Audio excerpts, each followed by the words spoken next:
que les ayuda a sobrevivir en el medio ambiente, un poco más. Entonces, cuando esta pared bacteriana es destruida, quedan expuestos los elementos celulares al medio ambiente, o en este caso a los mecanismos de destrucción de lisis celular. ¿Sale? Después decíamos, el otro mecanismo es la síntesis de subunidades ribosómicas. Recordaban también sus clases de biología celular, en el que estas dos unidades del ribosoma son las encargadas de estructurar y anclar proteínas. Entonces, sin proteínas, una célula no puede vivir, no puede trabajar. ¿Por qué? Pues sirve también para producción de paredes bacterianas, estructurales o enzimas para procesos metabólicos. Entonces, siguiente mecanismo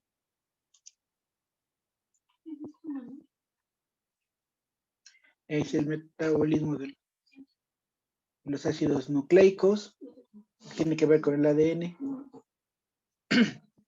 Función de las topomerasas proteasas integrales en el caso de los virus, en el caso de proteínas de fusión de la cubierta de los virus, y en el caso de síntesis del ácido fólico en parásitos, ¿no? Hasta aquí nos habíamos quedado. Continuamos entonces.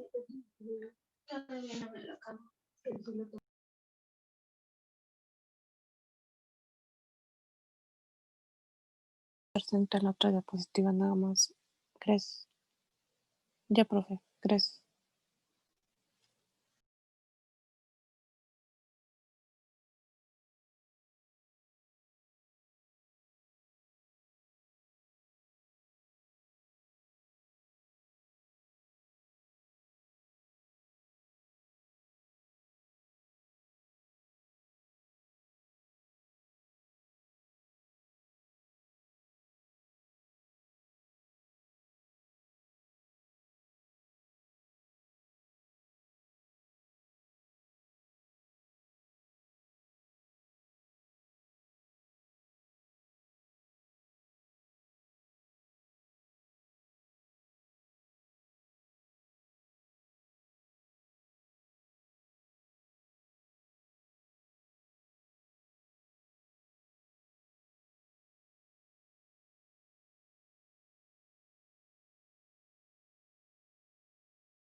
Lo siguiente es hablar de acuerdo a cómo se clasifican los antibióticos, dependiendo ciertas características.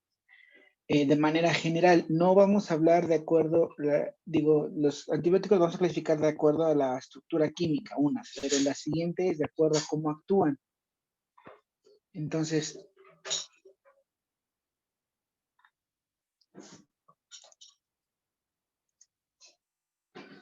hablamos que la clase de espectro de microorganismos que destruye. Normalmente un antibiótico, su función específica no está limitada a un grupo de células, a un tipo de células bacterianas, perdón.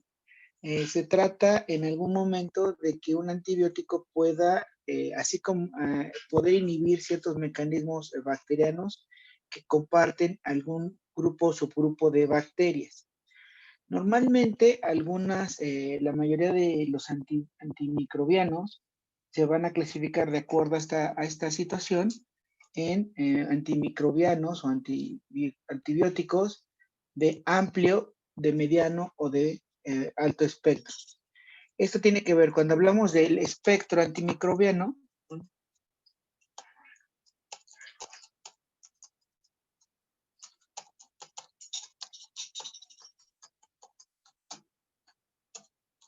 cuando hablamos del espectro antimicrobiano es la cantidad de microbios o de bacterias en las que afecta un solo, es decir, en la cantidad de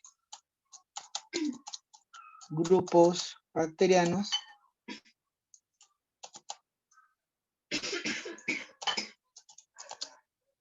que afectan, ¿vale? Y entonces, hablamos entonces que aquí los antibióticos pueden ser de bajo, moderado o amplio espectro. ¿No? Amplio, bajo, moderado espectro. Y esto tiene que ver, les decía, con las características de las cantidades de grupos bacterianos a los que afectan. Lo ideal para nosotros utilizar algún aquí vamos a entender que un antimicrobiano o antibiótico puede ser dependiendo lo que necesitemos, ¿sí? Y veremos más adelante cuáles son las bases claras y específicas para poder nosotros determinar qué antibiótico podemos procesar o administrar a nuestro paciente.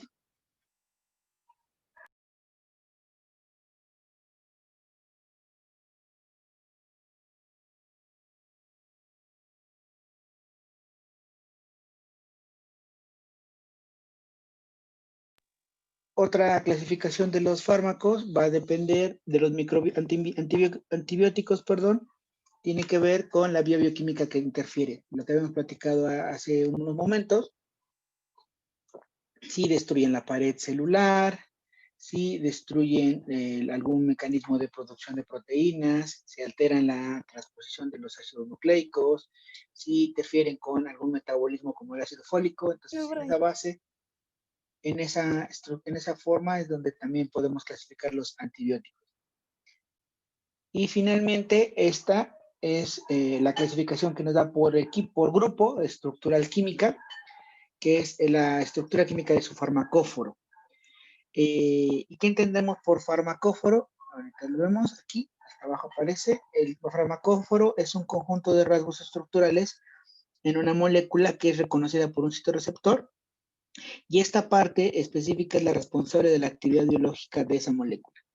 Entonces, ¿qué quiere decir? De los antibióticos, de toda la estructura química en general, una parte estructural de ese químico o de ese antimicrobiano es la que va a interactuar específicamente en alguna vía bioquímica o receptor de nuestra bacteria. Y es esta específicamente, el farmacóforo, la que se encarga de generar la acción biológica sobre la bacteria para poderla destruir o detener o alterar su metabolismo. Esto es importante porque veremos más adelante que uno de los mecanismos de resistencia bacteriana más importante es cuando la bacteria descubre cómo inhabilitar, o sea, cómo destruir, inhabilitar o cómo no interaccionar con el farmacóforo de la penicilina o de algún otro antibiótico. Entonces, y es importante ir reconociendo cuando hablemos de nuestros antibióticos, como algunos fármacos, los más comunes como las penicilinas, que tienen un núcleo básico denominado anillo beta-lactámico. En algunos casos, estas bacterias han desarrollado enzimas para destruir este anillo beta-lactámico, que es el farmacóforo, y como en el desarrollo de nuevas penicilinas, lo que se hace es blindar o generar una protección a este farmacóforo como tal.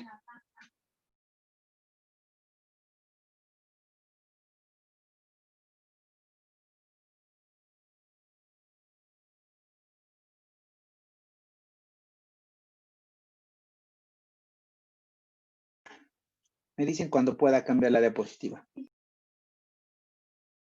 O si hay alguna duda o pregunta de lo que estamos hablando hasta el momento.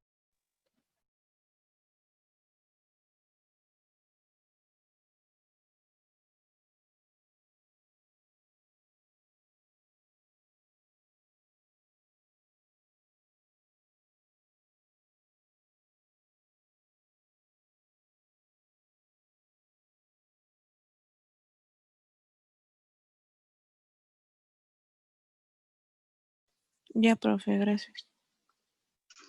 Ok, continuamos entonces.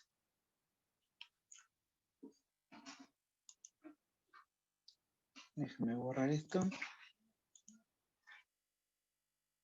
Entonces hablamos de la farmacocinética de los antimicrobianos. ¿Cómo es de manera general el tránsito de los fármacos antimicrobianos o antibióticos una vez que ingresan a nuestro cuerpo y transcurren a lo largo de él para poder hacer el efecto? Le recordamos, les decía, que en el caso de los antimicrobianos o antibióticos, hablamos de dos procesos farmacocinéticos y dos procesos farmacodinámicos. Un proceso farmacocinético que implica a nuestro cuerpo, nosotros como hospedadores, al administrar el antibiótico, Y un proceso farmacocinético una vez que este fármaco está en contacto con la bacteria o en este caso el microorganismo que requerimos destruir. Hablamos igual de una farmacodinámica al interior de nuestro cuerpo. Inherentemente el antibiótico va a estar en contacto y relación con nuestras células y en gran o menor medida puede desarrollar algún tipo de interacción. Y hablaremos también de la farmacodinámica hacia las bacterias, cómo este fármaco va a entrar a la bacteria, al microorganismo, y generar el efecto de lisis celular, que es lo que buscamos finalmente.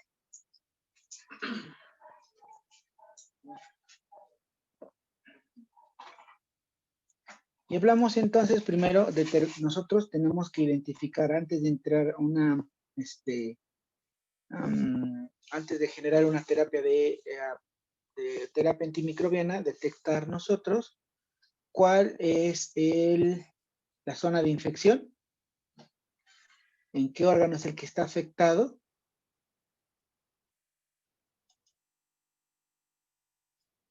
si es uno o varios órganos los que tienen que estar afectados en este sentido para poder incluir el tratamiento,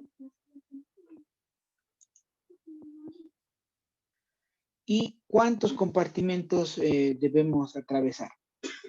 Decimos entonces que aquí hay zonas entre más órganos infectados estén, más complicada es nuestra infección, pero entre más profundidad estén nuestros órganos que vamos a alcanzar o algunos órganos que evidentemente tienen circulaciones especiales o circulación un tanto limitada, ¿no? Platicábamos de ejemplos claros como la circulación ocular. En el caso de una infección ocular, muy difícilmente un fármaco administrado por vía oral o por vía parenteral va a alcanzar la circulación del ojo, puesto que hay una circulación muy especializada al interior de este órgano.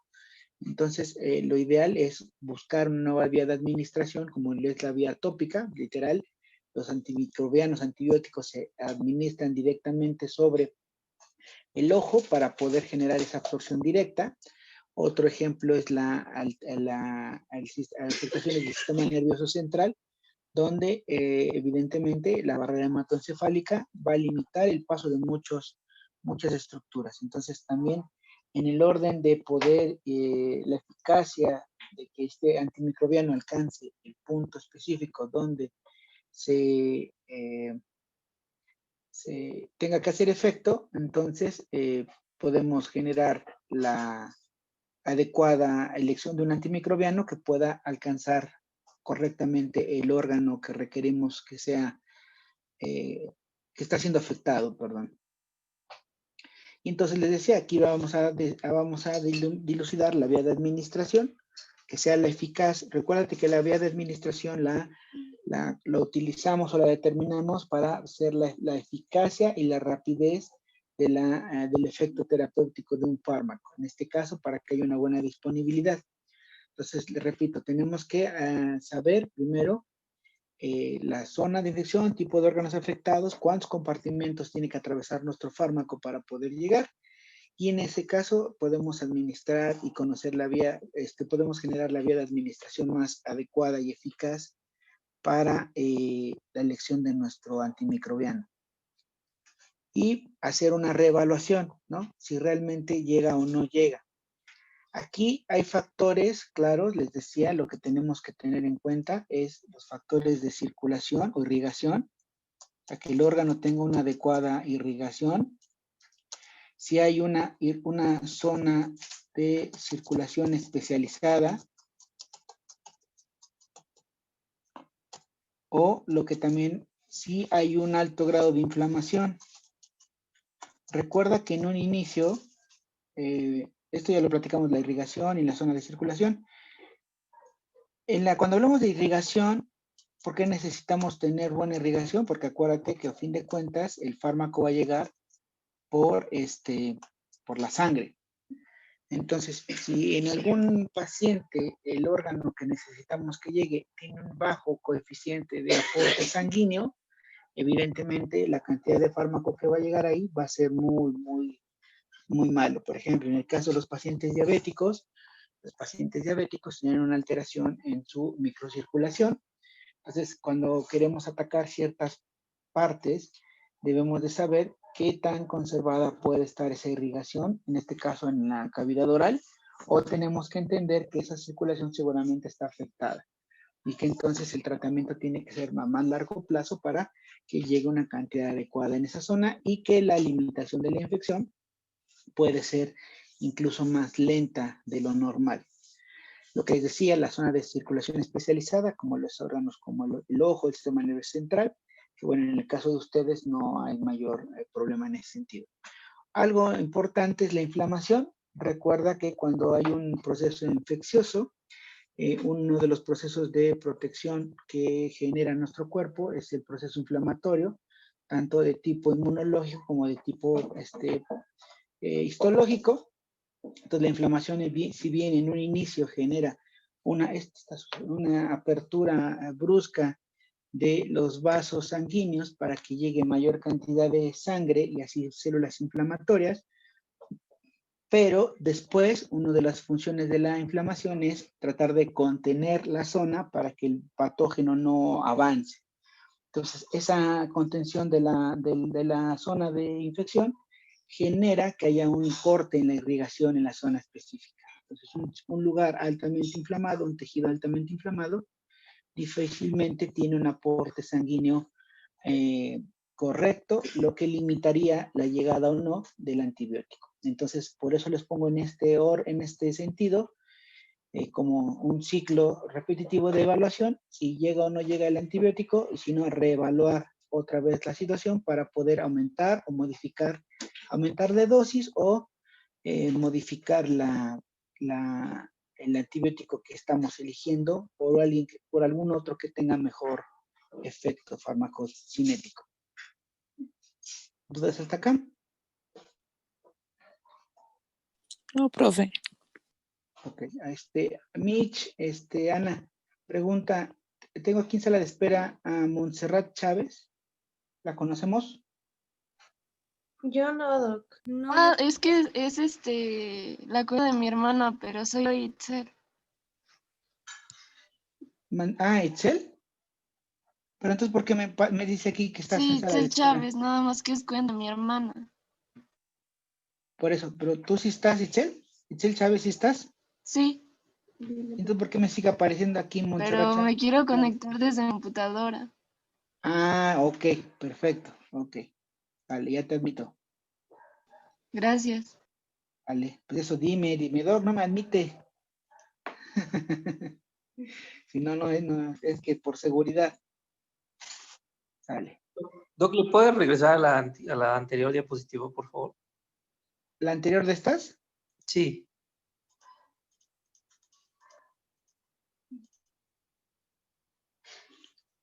Ok.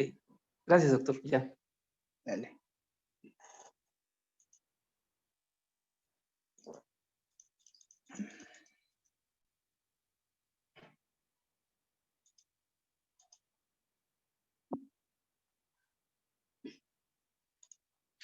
Entonces les decía, dentro de todo esto, igual de la farmacocinética, tenemos que entender y quedarnos claro que nos vamos a prever o afrontar o analizar qué barreras físicas son las que tenemos para evitar que llegue el medicamento. Las propiedades químicas del mismo fármaco, les decía cuando hablábamos de la farmacocinética en general, que esta necesariamente implica que el fármaco pueda atravesar libremente en su estructura química las diferentes barreras y no tener que estar teniendo la necesidad de un transporte activo o sobre todo un transporte activo porque la célula no lo va a hacer. Entonces el fármaco tiene que tener propiedades químicas especializadas para que por gradientes de difusión y de concentración pueda interactuar atravesando estas membranas fisiológicas tanto del ser humano como de la bacteria y que tenga la capacidad de poderse anclar a receptores específicos ya creados por la bacteria en este caso. ¿No? Y que tenga igual lo que les decía, transportadores precreados ya a donde el fármaco pueda acoplarse sin necesidad de estar buscando la forma Entonces, en base a esto, tenemos que entender que un antimicrobiano debe de adaptarse a estas tres situaciones particulares para poder alcanzar el órgano en particular que está siendo afectado, y dos, que pueda hacer el efecto de lisis celular en la bacteria, ¿no? Que la bacteria ni cuenta se ve, que está aceptando, se está acoplando algún fármaco a sus receptores o alguna situación enzimática, y que esto le está generando evidentemente la muerte o lisis celular. ¿Vale?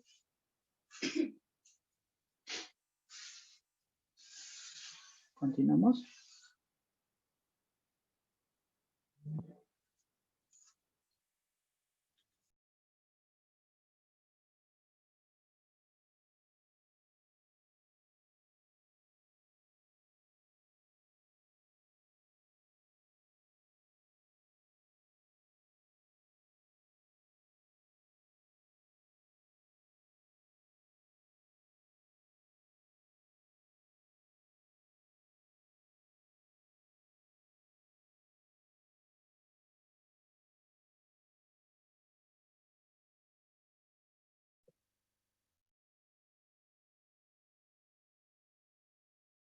Ahora bien, aquí les decía que dentro de los grupos farmacológicos que más se utilizan en estomatología, evidentemente son los antibióticos. Entonces, les decía, ¿no? Son tres grupos farmacológicos en particular: los AINES, los antibióticos y los anestésicos locales.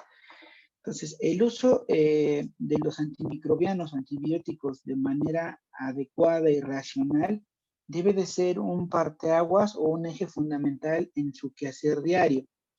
Porque les decía, si bien por una parte se ha restringido el que un antimicrobiano, antibiótico, pueda ser prescrito o vendido de manera libre por parte de las farmacias, ahora queda como responsabilidad en la prescripción de estos fármacos al personal sanitario.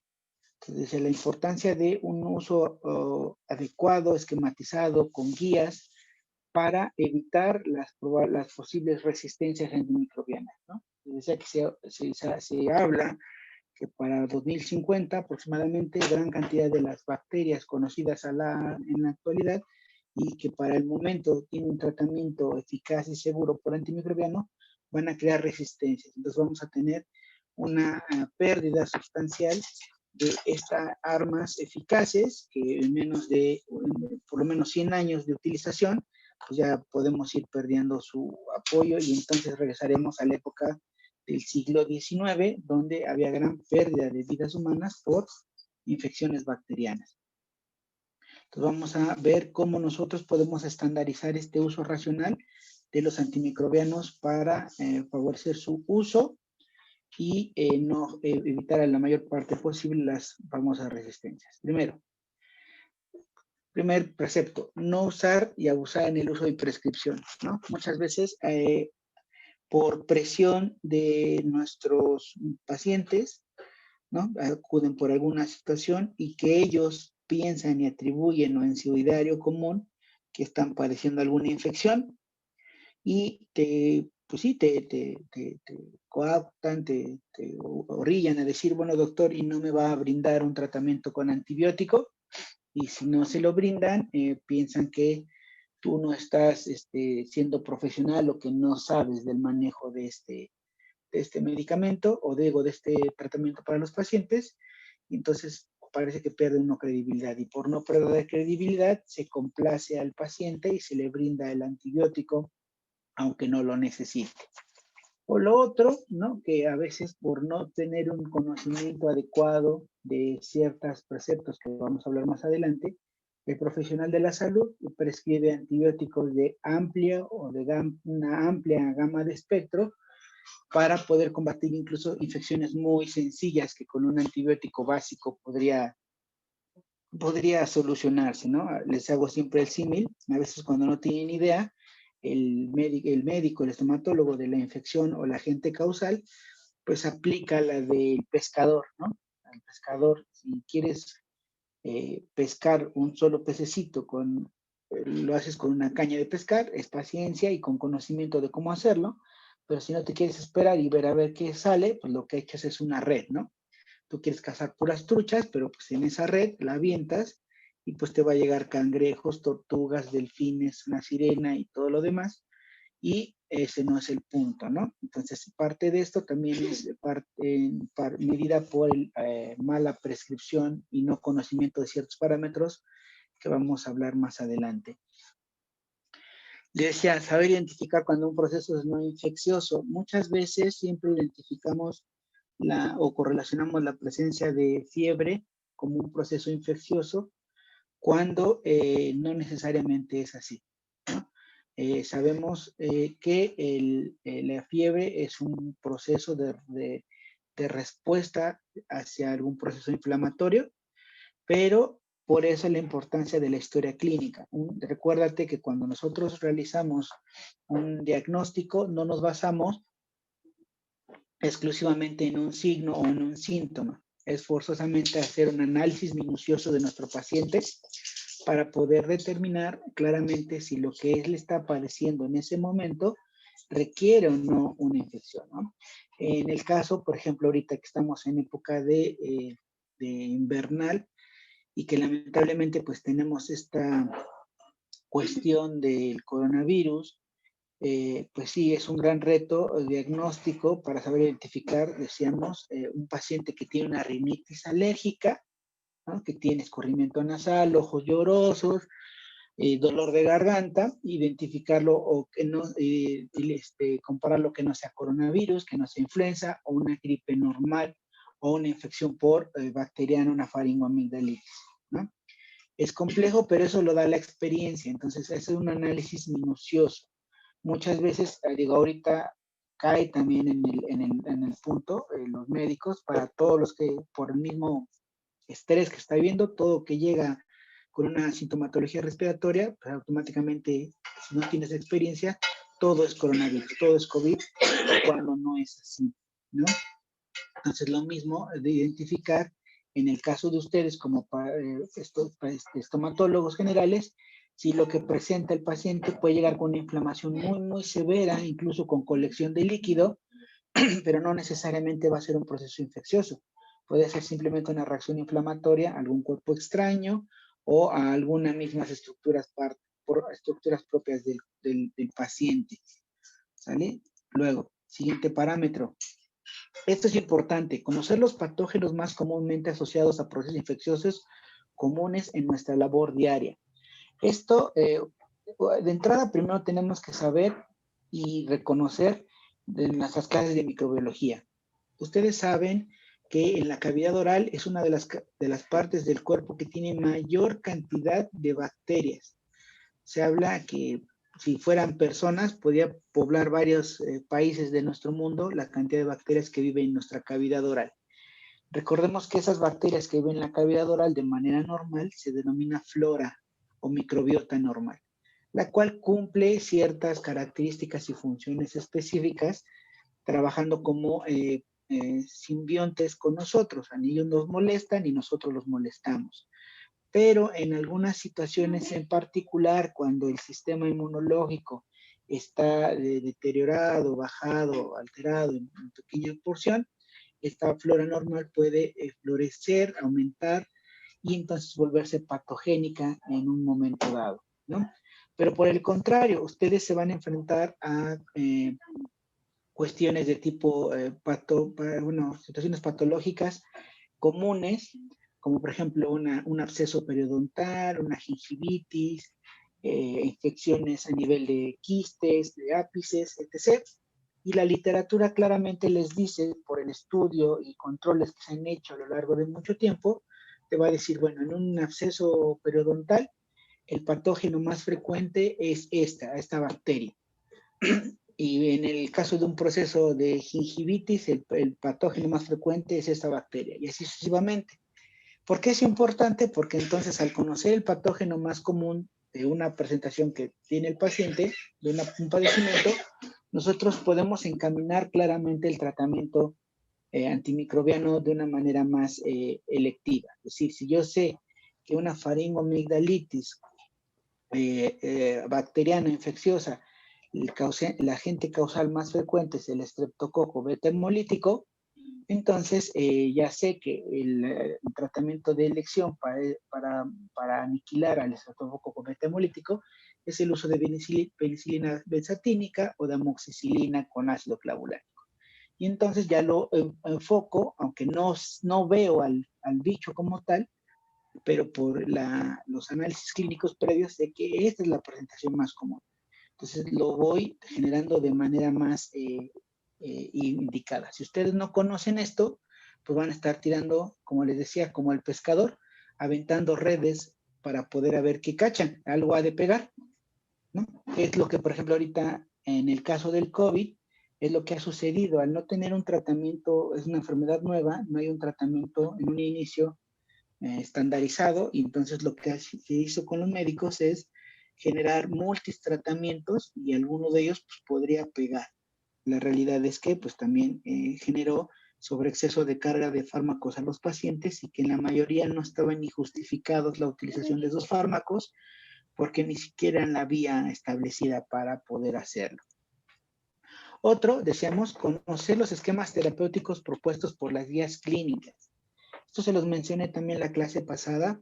Decíamos que afortunadamente muchas situaciones de salud gubernamentales, como también es el caso de México, se dan a la tarea de poder generar un conocimiento estandarizado en el decir, bueno, a ver, junto a los sabedores del conocimiento, especialistas en el área, y vamos a hablar de gingivitis, por ejemplo. Entonces, la gingivitis hablan de la presentación patológica, sintomatología, fármaco, los bichos más frecuentes, y te van dando pautas de tratamientos en primera, segunda, tercera, cuarta o hasta una quinta elección, dependiendo si el paciente no responde o dependiendo la complejidad y severidad de estas entidades.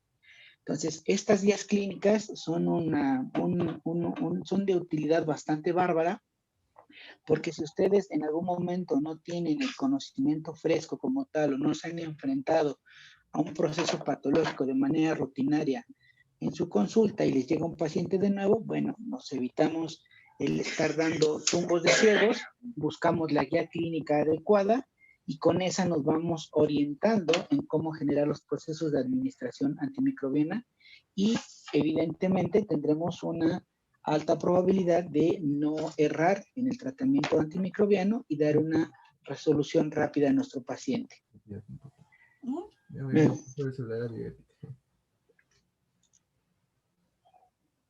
¿Alguien ha escuchado qué es un antibiograma? No. Bueno, resulta que tú tienes todos los parámetros anteriores que platicamos, ¿no? Ya identificaste que realmente el proceso que tiene tu paciente es infeccioso, o sea, ya lo corroboraste por todas las sintomatología, antecedentes, historia clínica, signos y síntomas. Te sabes la situación en la que está, cuál es el patógeno más común del área en el que está siendo afectada tu paciente, recurriste a una guía clínica para poder generar el tratamiento y resulta que ya escalaste en la guía clínica el primer paso, el segundo paso y el paciente no tiene curación, no se cura, sigue manteniendo la infección o es una infección que se vuelve un tanto crónica. Bueno, en algunos casos, les decía, nosotros evidentemente cuando mandamos un tratamiento antimicrobiano, el saber los patógenos más frecuentes es por un conocimiento previo, pero resulta dos cosas. Uno, no lo estamos viendo en tiempo, o sea, no lo vemos como tal para saber realmente qué es ese patógeno. Dos, que serían tres opciones. Dos, que ese patógeno más común, o sea, ejemplo, estreptococo beta hemolítico, el ejemplo que les puse, es el más común. Yo sabía, y la guía clínica me dice que el antibiótico de elección es penicilina benzatínica, de 1.200.000 unidades, yo se la administro. Pero resulta que ese patógeno común, ahora en particular en este paciente, ya se volvió resistente a la penicilina. Entonces, aunque yo le estoy dando el tratamiento indicado, adecuado, más común, pero el bicho ya se volvió resistente, entonces no va a hacer efecto. O lo otro, yo sé que el patógeno más frecuente es el estreptococo beta hemolítico, pero resulta que, y le doy el tratamiento de penicilina, pero resulta que en particular en este paciente es otro bicho el que le está causando la infección. O sea, fue un bicho atípico, un microorganismo atípico. Y entonces a este microorganismo atípico, pues no le hace efecto la penicilina, ¿no? No lo mata. Entonces, para eso necesitamos algo que se denomina antibiograma. El antibiograma no es más que un estudio químico en el cual al paciente se le toma una muestra del sitio de infección, ¿no? Si es una muestra de orina, una muestra de raspado de exudado. En el caso de ustedes, a lo mejor la muestra de un exudado de un quiste apical, se manda al laboratorio, se cultiva esa muestra para ver entonces qué tipo de bacteria es. Entonces el químico la hace crecer en un medio controlado. Entonces te dice, ¿sabes qué? Tú pensabas que era un estreptococo y resulta que el paciente le está creciendo o le infectó la garganta una pseudomonas, por ejemplo. Entonces ya te dice el antibiograma específicamente qué bicho es y todavía más. El químico coloca unas tiras en ese cultivo que ya creció la bacteria con ciertos fármacos más comunes, con ciertos antibióticos más comunes. Y él puede determinar si de ese abanico de fármacos, cuál es el que mata la bacteria. Entonces te entregan un reporte que te va a decir antibiograma y cultivo de exudado apical y te va a decir qué bacteria se encontró y te da una lista de antibióticos que a los que fue probada esa bacteria y cuáles no le hicieron nada, es decir, según ya es resistente la bacteria, cuáles en algunas solamente semisensible, es decir, medio la mata en pequeña proporción, y cuál es sensible, es decir, con cuál sí se muere por completo esa bacteria. Es importante esto porque muchas veces nosotros mantenemos, y veremos más adelante cómo se ejerce un tratamiento antimicrobiano, queremos brindar el tratamiento por más tiempo y más tiempo y más tiempo y el paciente simplemente no mejora.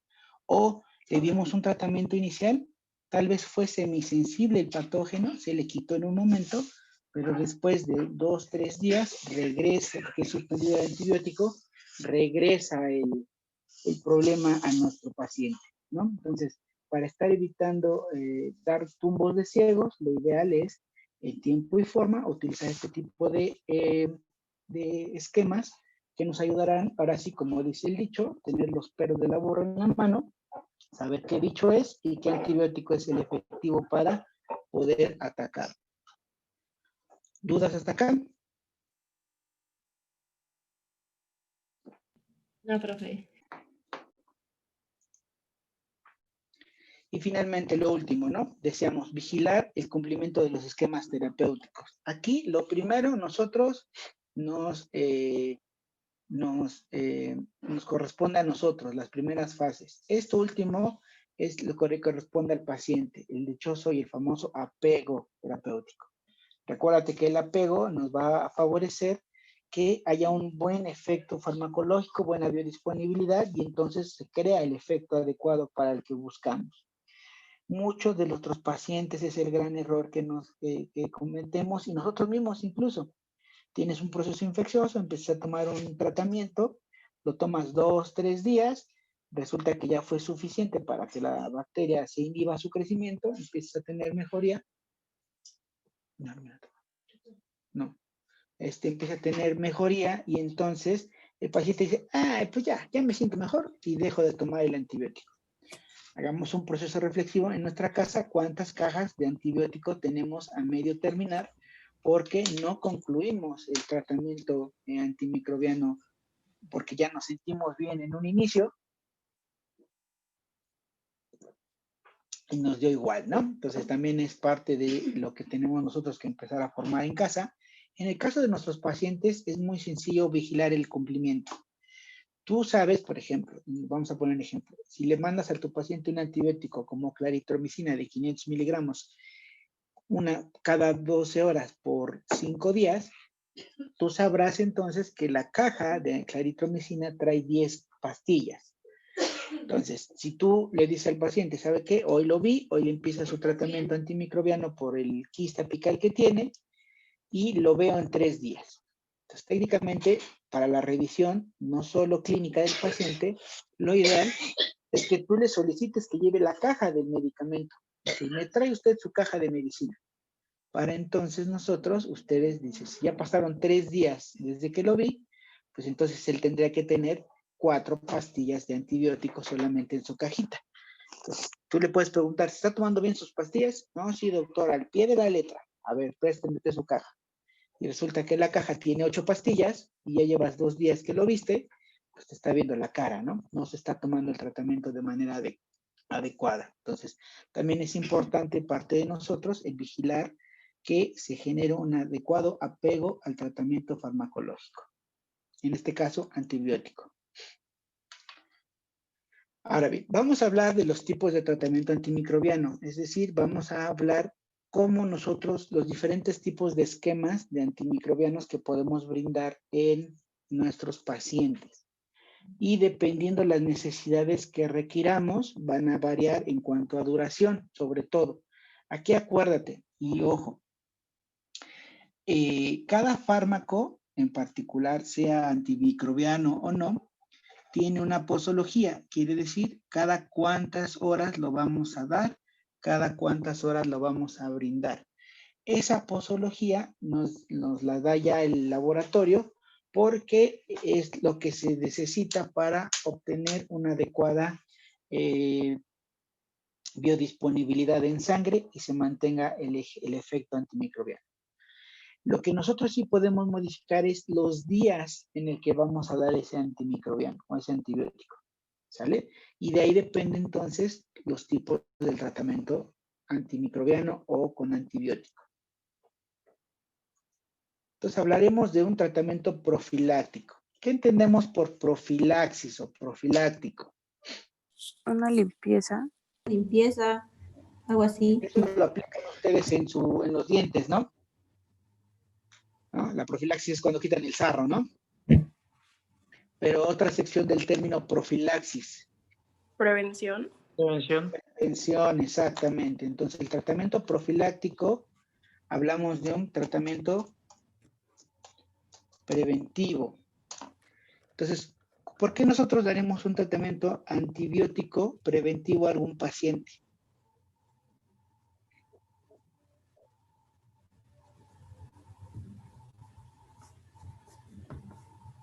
Pues para futuras ciertas complicaciones, ¿no? Y que la enfermedad que tenga no vaya avanzando.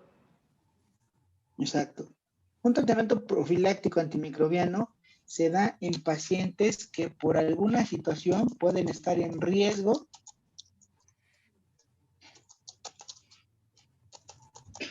de padecer una infección. Es decir, que el paciente o nuestro paciente tiene alguna condición subyacente, una condición sistémica adyacente que le pueda generar o predisponer un riesgo de padecer una infección. El ejemplo más clásico es nuestros pacientes con diabetes. Los pacientes con diabetes o diabéticos tienen una mala, les decía, una afectación en la microvasculatura circulatoria, lo que, acuérdate, cuando nosotros tenemos la entrada de un proceso, de un patógeno a través de nuestras barreras fisiológicas, lo que hacen nuestros capilares y nuestras arterias es abrirse, generar una vasodilatación para generar una mayor irrigación en la zona de infección y esto favorecer la llegada de células de defensa y de sustancias de defensa. Cuando en un paciente diabético esta situación está alterada, la microvasculatura está deteriorada, ingresa un proceso patogénico, patológico, y el proceso de irrigación en esa zona genera que no haya un adecuado aporte de células preventivas y la infección fácilmente se puede instaurar en un tejido periférico donde esté afectada la circulación, microcirculación. Entonces, en un paciente con diabetes, por ejemplo, que ustedes, aunque esté controlado, siempre va a tener esta situación, ustedes le van a hacer una extracción que tal vez no tenga infección, o sea, es simplemente una extracción de rutina porque el órgano ya está muy lastimado. Entonces, ustedes al hacer la extracción van a hacer una ruptura de la barrera natural de la mucosa de protección en la cavidad oral, van a generar una herida, y esa herida puede ser una puerta abierta para que una bacteria se instaure y le genere una infección en esa zona. Entonces, para evitar esto, con ese riesgo que él tiene de padecer la infección, se le brinda un tratamiento profiláctico antimicrobiano. Normalmente, un tratamiento profiláctico antimicrobiano para pacientes en riesgo no debe de ser entre 3 a 5 días de tratamiento. Incluso lo ideal es que si nuestro paciente ya está programado, es decir, el viernes le voy a hacer la cirugía de tercer molar a mi paciente que es diabético, yo le recomiendo que empiece a tomar el tratamiento profiláctico por lo menos un día previo a la cirugía, para que ya tenga, o a la intervención quirúrgica, sea una cirugía, una extracción, un raspado y curetaje, etc., por lo menos un día antes empieza a tomar el tratamiento antimicrobiano para que el día de la cirugía ya llegue con una vida media, una vida de disponibilidad adecuada, y que en dado caso que en ese momento la bacteria se inmiscuya, pues rápidamente pueda ser atacada la bacteria y no desarrolle la infección. ¿Sale?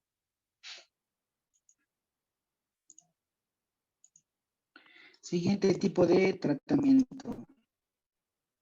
Hablamos del empírico. ¿Qué entendemos por empírico?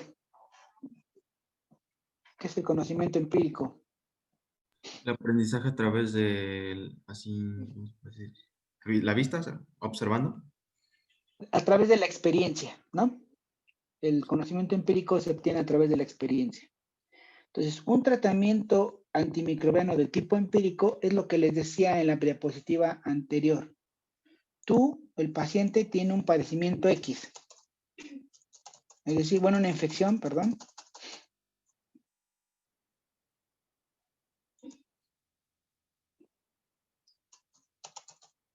Tiene una infección en algún punto.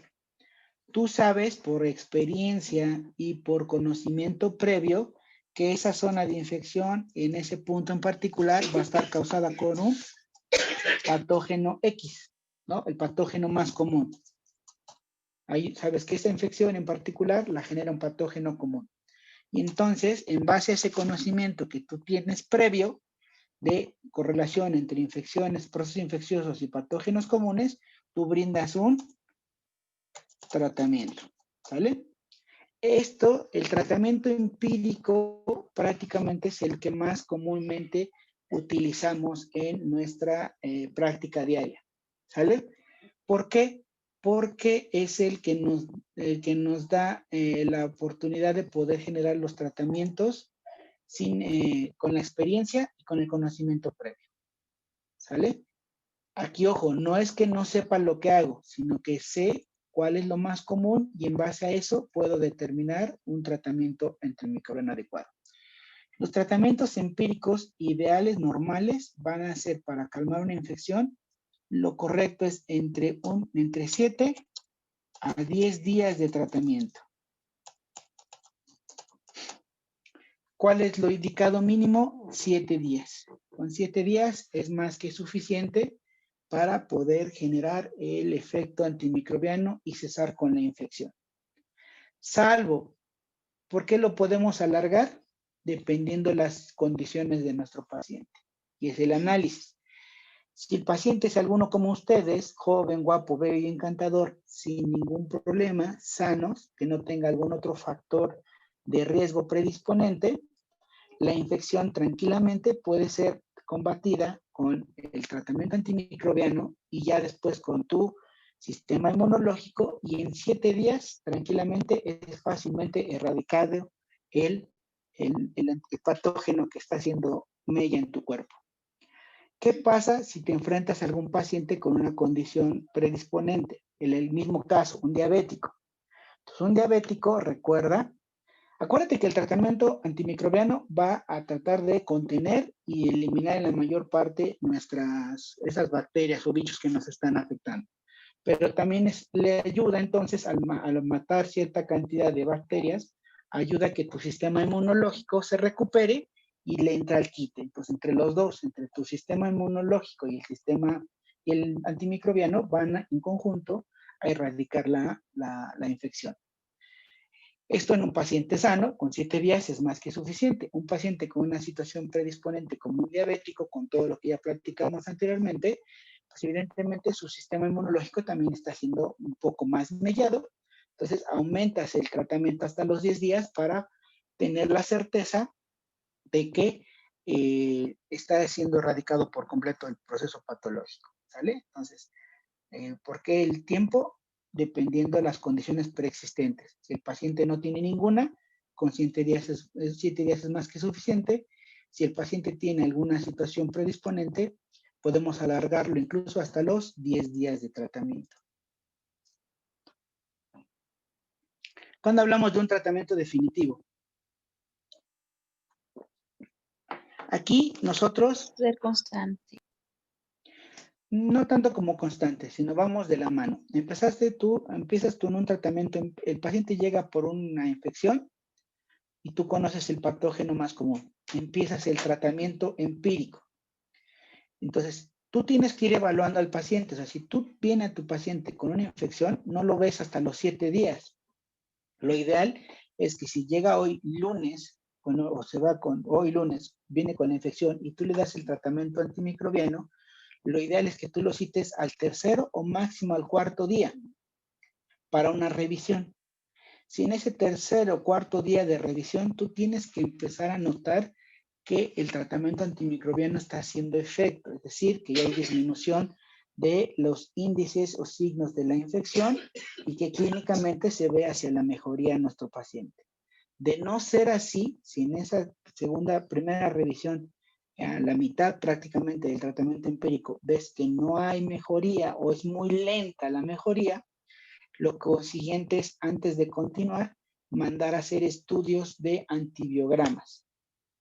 Porque seguramente, si no hay nada de mejoría o es muy lenta, seguramente el patógeno puede llegar a ser uno de aquellos, un patógeno diferente al que tú pensabas, o el patógeno se está volviendo resistente. Entonces, una vez que te brindan el resultado del antibiograma y te dicen el patógeno que tiene tu paciente es este y el tratamiento que le va a hacer eficacia para matarlo es este, entonces tú brindas el tratamiento definitivo, ¿no? Cuando ya conocemos claramente con un estudio de laboratorio qué patógeno es y qué tratamiento es el que le va a dar cuello a la bacteria, entonces hablamos de un tratamiento definitivo.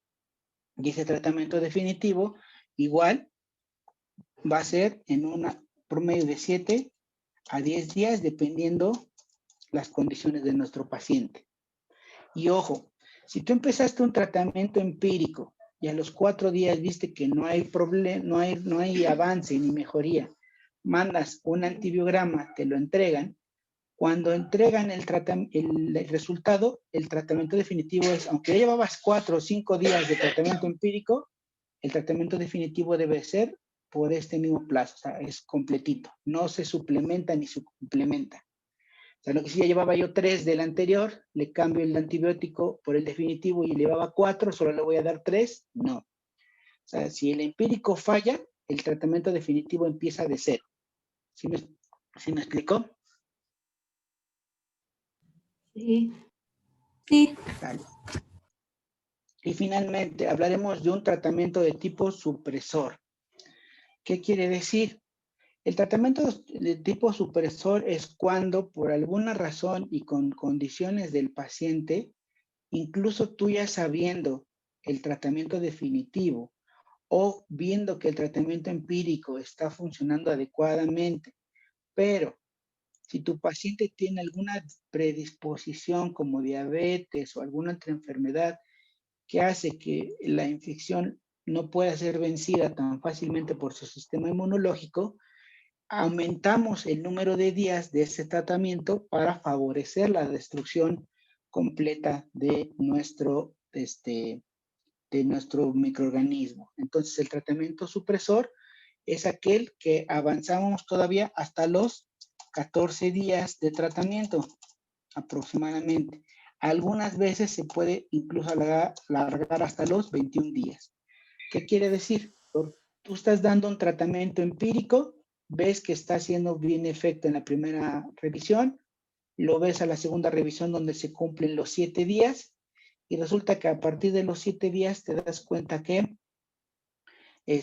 todavía hay vestigios de la infección, puedes alargar el tratamiento empírico hasta 14 días para favorecer y estar seguros que el bicho ha muerto. O ya tienes tu tratamiento definitivo y lo mismo, haces la revisión incluso a los 10 días y ves que todavía hay ciertos vestigios de la infección porque el paciente es diabético o por alguna situación, puedes alargar el tratamiento definitivo hasta los 14 días o incluso hasta los 21 días ya en casos muy extremos. ¿Dudas hasta acá? No, doc.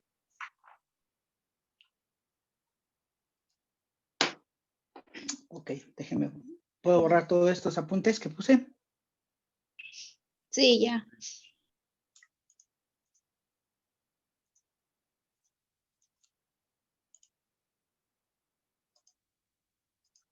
Doctor, ¿puede aceptar a Yaque, por favor?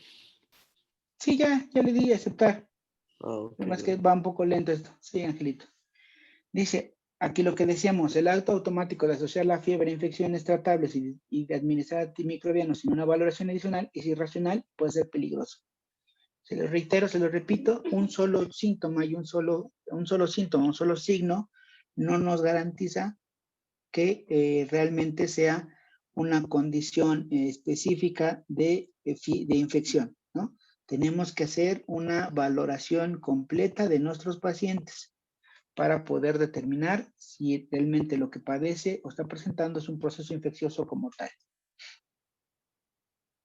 Y aquí, ojo, lo indicado siempre es la monoterapia, es decir, solo dar en un inicio un tratamiento antimicrobiano. De manera normal, solo las infecciones de tipo intrahospitalarias, ¿sí? Cuando un paciente presenta una infección muy severa y que se tiene que tratar de manera hospitalaria, es cuando se dan cócteles o combinaciones de antimicrobianos. Cuando trabajamos de manera ambulatoria, es decir, en el consultorio, la mayoría de las infecciones no necesitan una combinación de tratamientos antimicrobianos, ¿sale? Entonces, lo ideal siempre es ir manejando un solo tratamiento antimicrobiano. Eso se los comento porque lo mismo, ¿no? Al no conocer las guías clínicas, los patógenos más frecuentes y todo lo demás, muchos estomatólogos caen en la furia de que llegan a recetan siempre combinación de amoxicilina con clindamicina, rápidamente, tranquilamente, sin miramientos, cuando esto realmente es un error. Nosotros tenemos que ir en esa escala, siempre les digo, desde lo más simple hasta lo más complejo, ¿sale? Salvo que en alguna evidencia clínica o de antibiograma o alguna situación nos pueda decir que requerimos forzosamente que haya la evidencia de una infección mixta, podemos utilizar una combinación de antimicrobianos.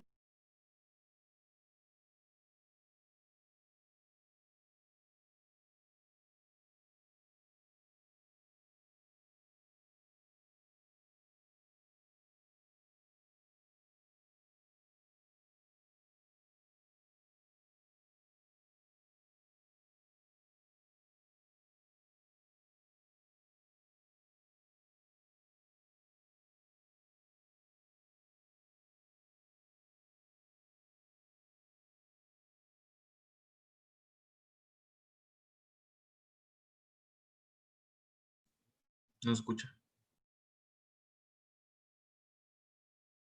Perdón. Vamos a hablar de lo que es el MIC, que significa Minimum Inhibitory, no sé si lo estoy escribiendo bien, ahí ustedes lo buscan, concentración, así en inglés, ¿no? Minimum Inhibitory Concentration, o que es lo mismo, concentración mínima inhibitoria.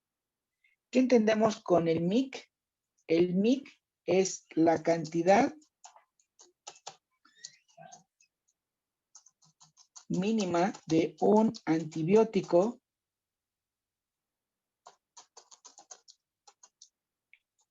que requerimos en sangre o en plasma para favorecer el detenimiento, que se detenga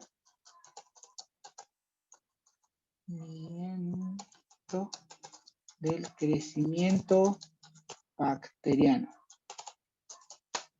¿Sale? Entonces volvemos a entender. Entonces el MIC o Minimum Inhibitory Concentration de un antibiótico es la cantidad mínima de un antibiótico que requeremos en sangre para favorecer que deje de crecer o que se detenga el crecimiento bacteriano. Entonces, ¿se acuerdan de las curvas de farmacocinéticas? Aquí lo administramos, llegamos a un pico más alto, que es la concentración máxima del antibiótico, empieza la distribución, la metabolización y la eliminación. Esto es por cantidad y por tiempo, entonces empieza a disminuir. Nosotros aquí en la posología, una vez que disminuye, administramos a través de la siguiente dosis y mantenemos una cantidad. Entonces, la cantidad mínima de este antibiótico que debemos tener en sangre para que la bacteria deje de crecer se denomina MIC. Esto quiere decir cada microorganismo tiene un MIC diferente. ¿Qué quiere decir? Habrá microorganismos que necesitamos una cantidad moderada o elevada de antibiótico en sangre para que deje de crecer, y habrá microorganismos donde su MIC es corto o es bajo, y entonces el antibiótico hará efecto más rápido. Asimismo, algunos fármacos, algunos antibióticos tienen la capacidad de tener una concentración inhibitoria alta, rápida en sangre, y algunos no tanto. Por eso veremos la especificidad, y uno de los puntos que analizaremos al momento de platicar sobre antibióticos es el MIC de cada una de las antibióticos que vamos a estudiar para poder determinar si el antibiótico es de rápido efecto, de moderado efecto o de lento efecto, ¿sale? Es algo así como lo que habíamos platicado de la biodisponibilidad. Aquí cambia el término a MIC. Si el MIC se mantiene estable durante todo el tratamiento, el crecimiento bacteriano se va limitando. Primero, se vuelve bacteriostático, que quiere decir que deja de haber crecimiento bacteriano, y si el MIC se mantiene, se vuelve ahora sí el medicamento bactericida, es decir, mata a las bacterias. Entonces, lo primero que hace un antibiótico es frenar el crecimiento acelerado de las bacterias como tal, evitar que sigan reproduciendo, y si el MIC se mantiene, fomentamos ahora entonces el efecto bactericida, es decir, que se mueran las bacterias. Por eso lo importante de tomar en tiempo y forma, ¿no? Por eso aquí, este es el problema que vemos cuando tomamos el antibiótico durante 3 días y el tratamiento es por 7 o 10 días. Si tomamos 3 días, nuestro fármaco, nuestro antimicrobiano ya alcanzó el MIC adecuado en sangre, detuvo y contuvo el crecimiento bacteriano, la bacteria se repliega, se vuelve, digamos, así como que me están atacando, aguanto vara, la sintomatología disminuye, y entonces cuando el paciente dice, yo ya estoy bien, dejo de tomar el antibiótico, la bacteria por un tiempo se mantiene ahí resguardada, ve que ya no hay concentración de fármaco otra vez, ya no lo están atacando, y vuelve el crecimiento bacteriano, y por eso vienen las recaídas en cuadros infecciosos, ¿sale? ¿Dudas hasta acá? No, doctor. ¿Puedo borrar todo esto? Sí.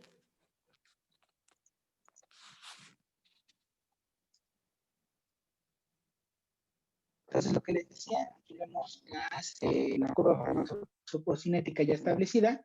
Administramos nuestra primera dosis máxima, empieza el metabolismo y la eliminación. Una vez que va decayendo, administramos la segunda dosis, vuelve a subir, y entonces nuestro MIC se mantiene estable en una cantidad específica, lo que va a favorecer, decíamos, desde las 0 a las 8, a las 16 horas, hasta las 24, donde la concentración mínima en sangre adecuada para, primero, generar bacteriostasis, es decir, que deje de crecer la bacteria, y entre más tiempo mantengamos el MIC estable, generamos un efecto bactericida, es decir, matamos las bacterias o el patógeno.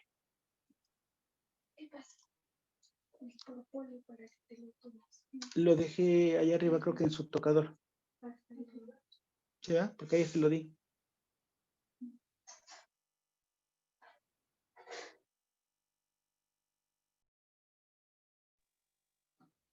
Perdón. Aquí el tratamiento importante es evitar la resistencia a la monoterapia, ¿no? Lo importante es que si nosotros tenemos un adecuado conocimiento de lo que ya les platiqué anteriormente, vamos a evitar el uso de las guías clínicas, por ejemplo, nos ayuda en el sentido de no ir quemando cartuchos. Les decía, muchos médicos, estomatólogos piensan que utilizar un antibiótico de cuarta o de quinta generación, es decir, lo más nuevo y lo más es porque estoy súper actualizado y entonces soy un muy buen clínico. Y no es así. Muchos reniegan el uso de algún tratamiento antibiótico básico, como lo que es la penicilina benzatínica, porque dicen, no, pues es que eso ya es de hace años, ya no sirve. Y no es cierto. Si nosotros vamos quemando, siempre les dije, vamos a utilizar de lo más simple a lo más complejo, evaluando a nuestros pacientes. Si ustedes empiezan a quemar cartuchos de antibióticos de alto espectro y de últimas generaciones, si ese tratamiento por alguna razón fracasa, van a tener menos opciones para poder continuar o para hacer una adecuación de los tratamientos y entonces el paciente puede generar una situación de infecciones crónicas y resistencias bacterianas. Entonces, lo que buscamos con esto que estoy diciéndoles es que evitemos la resistencia a la monoterapia, a los tratamientos antimicrobianos. Luego, lo que buscamos es que se acelere la destrucción de los microbios. No, les decía, no solo el generar que sean bacteriostáticos. Ojo, la mayoría de los antimicrobianos son bacteriostáticos, es decir, van a limitar el crecimiento de nuestras bacterias y con el tiempo requerido se vuelven bactericidas en conjunto con el apoyo del sistema inmunológico. Entonces, si nosotros no generamos que se erradique por completo el patógeno que está causando la infección, entonces, cuando este patógeno puede encontrar la forma de generar resistencia y el rebrote o recaída de la infección puede ser mayor o puede ser incluso más, más agresiva del brote inicial. Entonces dice, reforzar la eficacia terapéutica con el empleo de interacciones sinérgicas o intensificar la destrucción con un fármaco basado en una mutación generada por la resistencia bacteriana. Aquí sí. En algunos casos podemos generar o tener en cuenta el uso de combinaciones antimicrobianas, unas que ya han sido confirmadas como una utilidad clínica, como en el caso de la amoxicilina con ácido clavulánico. Ya está más que establecido que el uso de amoxicilina simple es ineficaz para el tratamiento de la mayoría de las infecciones bacterianas, pero la combinación con ácido clavulánico le genera una eficacia mayor a la que ya estábamos, a la que ya había perdido. Y en algunos otros casos veremos cómo sí es indicado poder generar sinergias entre dos fármacos antimicrobianos, pero siempre con evidencia clínica a sus.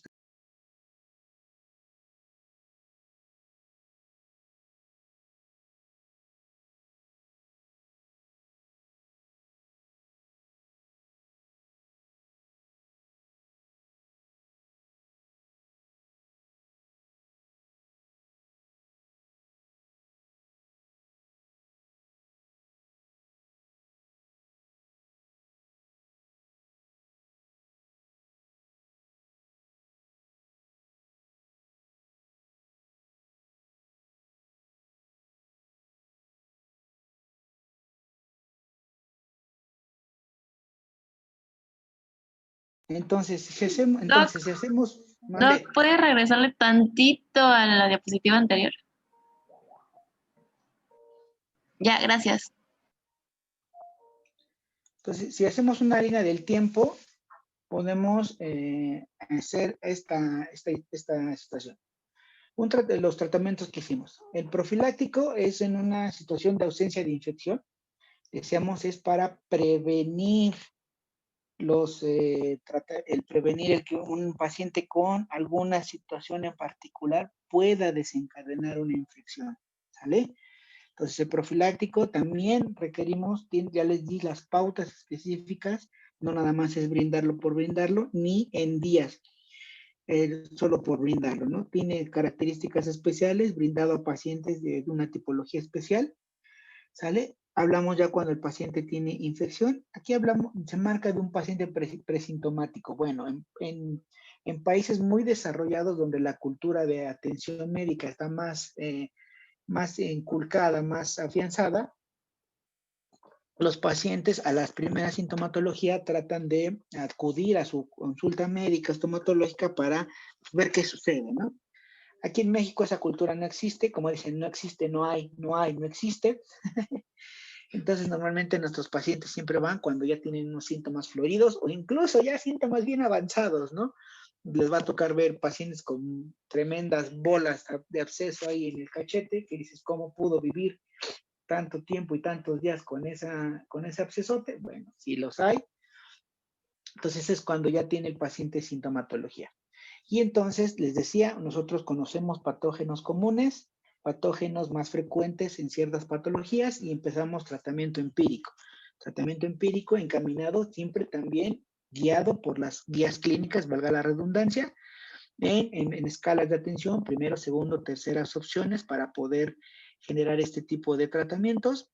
Con la evaluación correspondiente, les decía siempre, no vamos a hacer una revisión hasta que pasen los 7 días, tenemos que hacer una revisión previa por lo menos a la mitad del tratamiento empírico para poder determinar si el tratamiento está siendo eficaz, si hay cierta resolución del proceso que tiene el paciente y de lo contrario, si no, pasamos a un tratamiento definitivo que nos va a brindar el hecho de poder aislar el patógeno mediante el uso de antibiogramas, cultivarlo, saber qué bicho es específicamente y después de esto que lo aislamos, podemos decir que nos digan qué tipo de tratamiento es el que es eficaz. Y finalmente, si en algunas situaciones clínicas de nuestro paciente, que en ese momento vemos que sí hay mejoría sustancial, pero está siendo lenta, ya con un tratamiento empírico definitivo, hay una evolución un tanto lenta, lo ideal es aumentar el tratamiento en número de días para favorecer y garantizar la erradicación completa de la infección, y entonces hablamos de un tratamiento depresor o supresor que nos favorece la resolución de la infección. ¿Sale? ¿Dudas?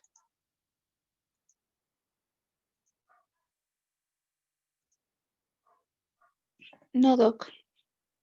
Sale. Finalmente, vamos a hablar rápidamente, ya para terminar este tema, hablaremos de los mecanismos de resistencia bacteriana.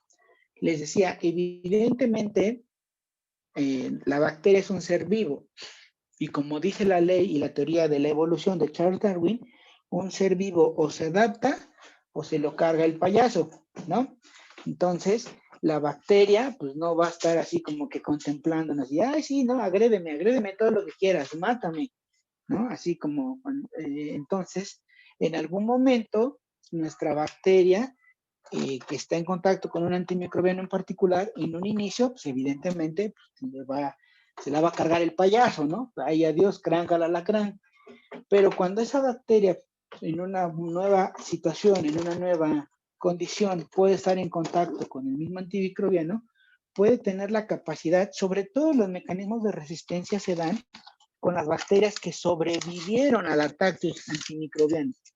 Si bacterias que no fueron destruidas inicialmente por el primer ataque del antimicrobiano, estas bacterias resistentes, estas bacterias sobrevivientes pueden crear mecanismos para que resistan un segundo embate. Pero ojo, lo chistoso y bonito de este asunto, que las bacterias sí se ayudan entre sí. Una bacteria que ha generado la capacidad de resistir a algún antimicrobiano en particular, transmite esa información genética a sus congéneres para que ellas puedan adaptarse a esta nueva situación evolutiva, ¿sale? Entonces, con el solo hecho de que un grupo de bacterias pueda haber sobrevivido, genera la resistencia y se transmite la información. Entonces, cuando estamos en contacto de nueva cuenta con ese antimicrobiano, la bacteria te dice, ña, ña, llégale, mijo, llégale, papá, yo ya creé las capacidades necesarias para que tu fármaco camine. Hay procesos bien establecidos que las bacterias desarrollan para generar resistencia a nuestros antimicrobianos y los vamos a platicar a continuación.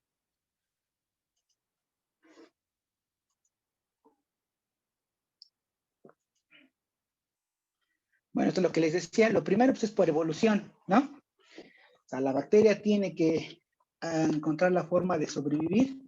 Entonces, evolución. Uno de los mecanismos de resistencia va a ser por evolución, por cambios y adaptaciones de la bacteria. Pero el otro, lo que les decía, por las prácticas clínicas y ambientales. Si nosotros como personal de la salud damos antibiótico a diestra y siniestra para cualquier proceso, aunque no sea infeccioso, podemos favorecer prácticamente y fácilmente la aparición de resistencias antimicrobianas. Si el paciente no toma adecuadamente los tratamientos antimicrobianos de una manera adecuada en tiempo y forma, genera resistencia a bacterias. Entonces, la evolución no la podemos nosotros interferir. O sea, nosotros no tenemos la forma de que una bacteria deje de evolucionar, es un ser vivo. Lo que sí está en nuestras manos son estas prácticas clínicas. Por un lado, les decía que ustedes sepan realmente hacer un tratamiento antimicrobiano eficaz, efectivo y bien orientado. Y por otro lado, también lo otro. Decir, bueno, yo ya le di el tratamiento al paciente y pues ya es su bronca si no lo cumple. No. Es obligación también de nosotros como médicos, área de la salud, estomatólogos, vigilar el correcto, la correcta, ¿cómo se dice? Administración y cumplimiento de los tratamientos antimicrobianos por parte de nuestros pacientes. Porque de lo contrario, también es responsabilidad nuestra que si el paciente no lo toma o no lo obligamos, entonces a lo largo hay fracasos terapéuticos, las infecciones se vuelven más complejas y también resulta en un gasto económico para nuestro paciente el buscar un tratamiento antimicrobiano más fuerte. Entonces, los mecanismos de resistencia bacteriana más frecuentes son los siguientes. La bacteria puede generar una disminución en la penetración del antibiótico en el interior del patógeno. ¿Qué quiere decir?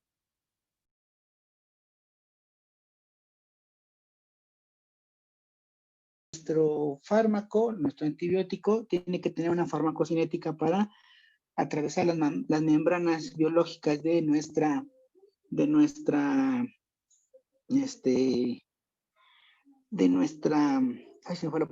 pared bacteriana y membrana bacteriana por difusión. Si la bacteria descubre, se percata y se da cuenta cómo se le está metiendo el antibiótico, se le está colando, en qué receptor, en qué canal iónico o alguna forma en la que se le está colando el antibiótico y la está matando, pues la bacteria tiene la capacidad evolutivamente de modificar el receptor o modificar la permeabilidad de su membrana para que el antibiótico ya no ingrese, ¿no? Cierro la puerta.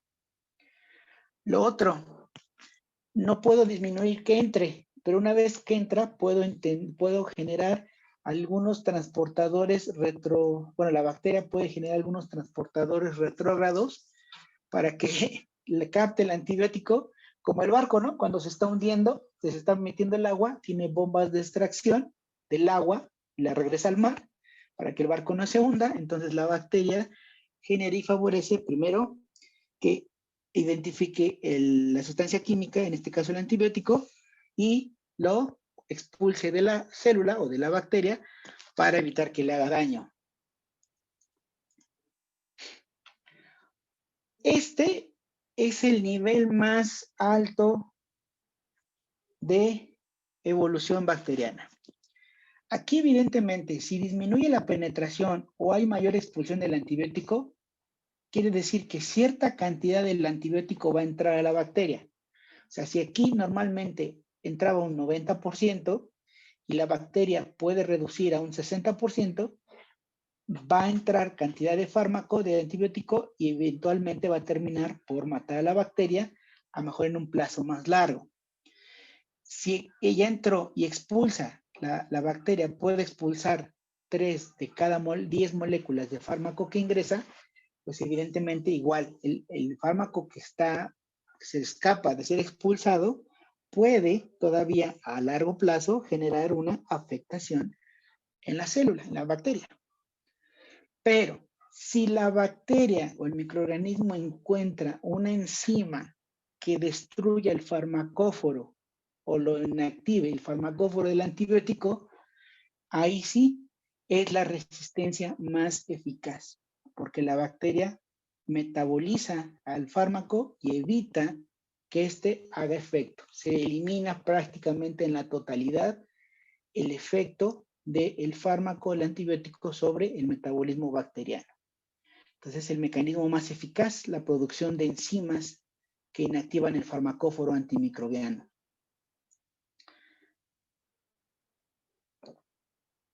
Uno más complejo, que es alteración de proteínas microbianas que transforman los profármacos en sus fracciones eficaces. También tiene que ver con algún tipo de metabolismo intermedio que inactiva parcialmente los metabolitos del antimicrobiano. Sí son eficaces estos mecanismos, pero aún así todavía hay algunas fracciones del antimicrobiano que pueden estar permaneciendo dentro de la estructura de la bacteria y generar un daño a largo plazo. Y finalmente, un ejemplo también es la alteración de proteínas que actúa un fármaco. Por ejemplo, las penicilinas, veremos más adelante, una penicilina afecta en la formación de los peptidoglucanos de la pared celular. Es decir, va destruyendo los ladrillitos que forman la pared celular para que la estructura de la pared se desestabilice, se rompa y entonces queda expuesta la pared, la bacteria como tal. Si la bacteria encuentra la forma de que la estructura química de ese peptidoglicano se transforme y no se afecte por la acción de la penicilina, pudiera entonces sobrevivir al embate antimicrobiano. Todos estos, aquí, ojo, y el punto más importante, que la mayoría de las bacterias en la resistencia no crea un solo proceso. ¿Qué quiere decir? Que algunas bacterias que son altamente resistentes generan más de uno de estos procesos de resistencias bacterianas. Es decir, generan mayor expulsión, disminuyen la penetración o generan enzima. 2 o 3 o hasta más procesos. Entre más procesos genere la bacteria,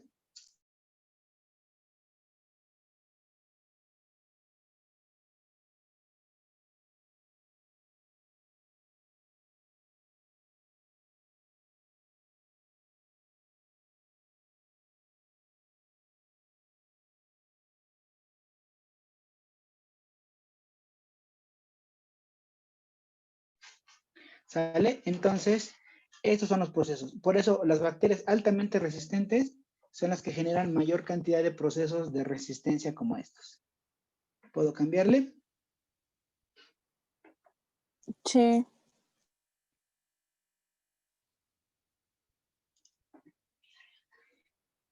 ¿Qué tanto evoluciona la resistencia bacteriana?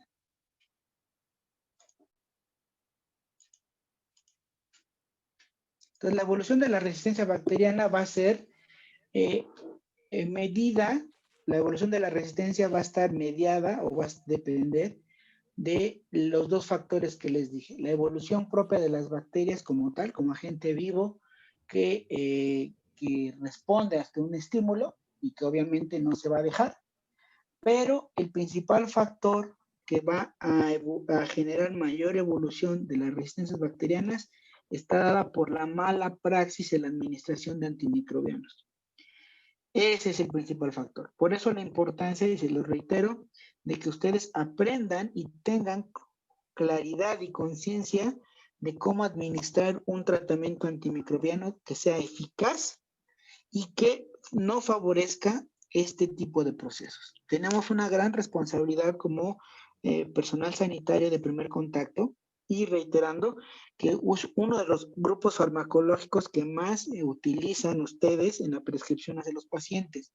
Entonces, me importa también, así como hablamos de los AINES, me importa en demasía que ustedes puedan desarrollar una habilidad que es la aplicación y elección de un tratamiento terapéutico antimicrobiano eficaz y eficiente, y que no se vuelvan simplemente recetadores de amoxicilina o de clindamicina para todos los pacientes, o peor aún, que lo recetan de manera individual o de manera conjunta estos tipos de antibióticos sin prever, sin tomar en cuenta estos procesos que hemos platicado. La diferencia entre un profesionista, un profesional y un empírico es que ustedes evidentemente tienen que conocer todos estos mecanismos que hemos platicado.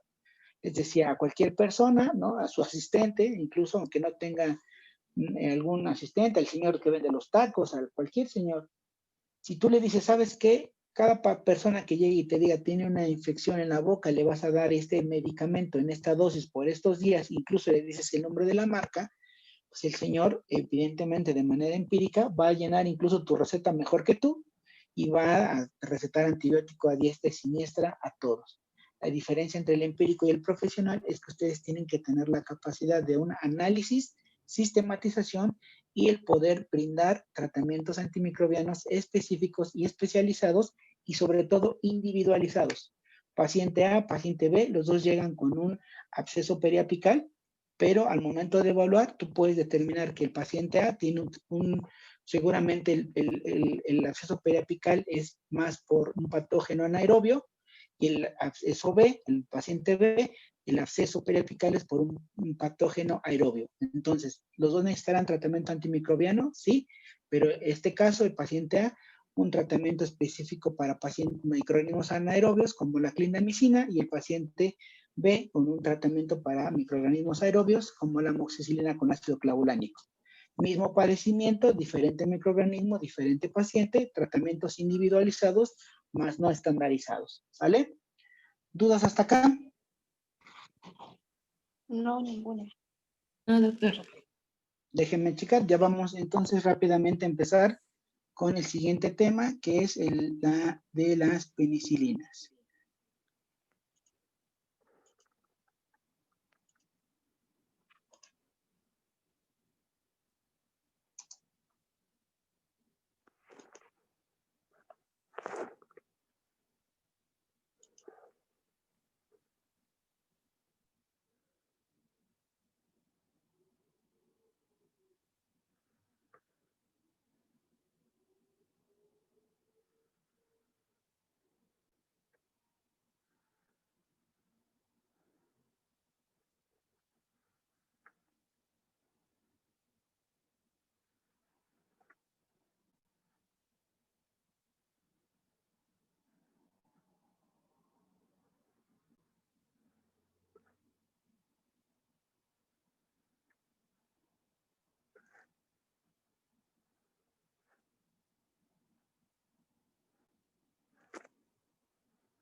Ya el primer grupo farmacológico de antimicrobianos que vamos a tratar para este momento es el grupo de las penicilinas, cefalosporinas y betalactámicos. ¿Sale? Entonces, es un grupo amplio, pero solo nos vamos a meter en los fármacos más importantes. ¿Se escucha distorsionado? ¿Todos me escuchan bien o solamente Jack? Yo también lo escucho distorsionado. A ver, apago mi micrófono y vuelvo a reiniciar.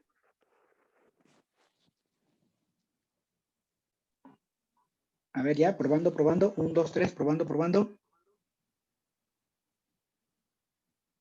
¿Ya me escucha mejor? Y ya. Sale. Entonces, de este tema, igual va a haber hoy, para el día de hoy sí, discúlpenme, pero sí va a haber una tarea de este tema para que lo empiecen a revisar a profundidad, para que nos vayamos un poquito más solamente dilucidando las dudas. Les decía, de este grupo farmacológico es muy amplio, muy amplio, específicamente el de las cefalosporinas, pero les decía, solo va a ir encaminado, como siempre, para el uso estomatológico más común y más, que sea de utilidad para la estomatología general, ¿sale? Entonces, los betalactámicos, así se denominan, y ahorita veremos por qué. Los betalactámicos, porque es una familia de química, o sea, comparten una estructura química general, base, que así se denomina anillo betalactámico. Entonces, dentro de los betalactámicos encontramos 3 grupos de familias o subgrupos de familias.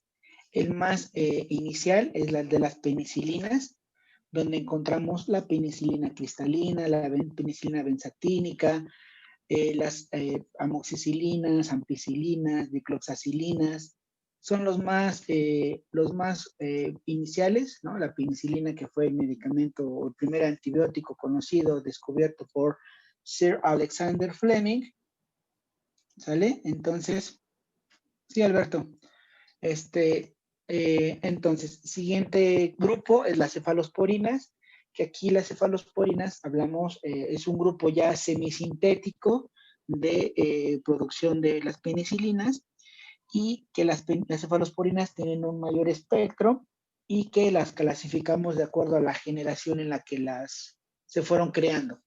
O sea, la forma en que se descubrieron. Entonces hablábamos de cefalosporinas de primera, segunda, tercera, cuarta, quinta generación, pero veremos específicamente cómo no porque sea una cefalosporina de última generación es más eficaz que una cefalosporina de primera generación. No va a ser así, y lo veremos más adelante. Y finalmente hablamos de los carbapenémicos. Estos carbapenémicos hasta ahora son los antibióticos más potentes que tenemos de uso, uno de los grupos farmacológicos antimicrobianos más potentes. Hablamos, son meramente penicilinas sintéticas completamente.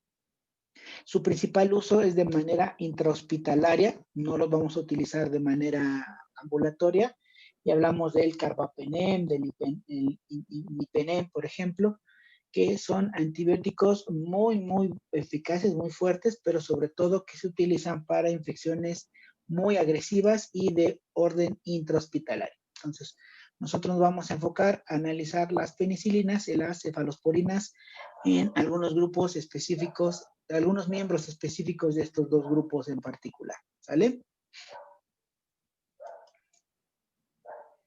Entonces les decía, se denomina a grupos betalactámicos porque todos tienen un grupo base, que es el anillo betalactámico. Entonces, en este caso, en el grupo de las penicilinas, el farmacóforo o la parte activa propia de este grupo es el anillo betalactámico. Entonces, aquí vemos que dependiendo la combinación de este anillo betalactámico, anillo inicial, le damos la adición de un anillo secundario y se da un grupo de antibiótico. Aquí vemos que si le agregamos al anillo betalactámico un grupo tiazolidínico, encontramos el ácido aminopeniциlánico, que son las penicilinas propiamente dichas, amoxicilina y demás. Si hablamos de un anillo de hidrotiazínico, hablamos de cefalosporinas. Si le agregamos un pirrolínico, hablamos de carbapenem o carbapenémicos. Si le agregamos, no tiene ningún otro tipo de anillo, pero sí algunos otros radicales, hablamos de los monobactámicos. Y si le agregamos un anillo oxolidínico, hablamos del ácido clavulánico, ¿vale? Pero todas tienen un núcleo base que se denomina anillo beta-lactámico. ¿Dudas hasta acá? No, doc.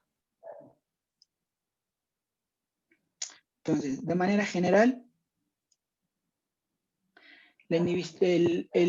todas estas penicilinas, su función principal de actuación es la inhibición de la síntesis de peptidoglucanos de la pared celular bacteriana.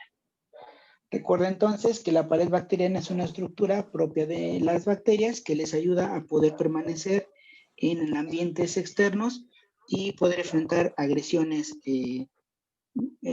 poder repeler ciertos tipos de agresiones, ¿vale? Entonces, lo que hacen las penicilinas es inhibir que la bacteria, que esta pared se vaya regenerando, entonces destruye los ladrillitos que la forman y entonces así hay destrucción de la bacteria celular.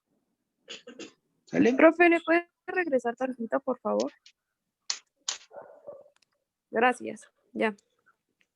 Bueno, a ver, veo que ya son 10 para la hora, entonces hasta aquí le vamos a dejar para que el jueves continuemos. Además, al ratito les hago llegar a través del grupo de WhatsApp la asignación. Tiene que ver con un capítulo del libro de Bullman y Gilman para que lo vayan analizando y podamos checar la información de manera más correcta a posterior, ¿sale?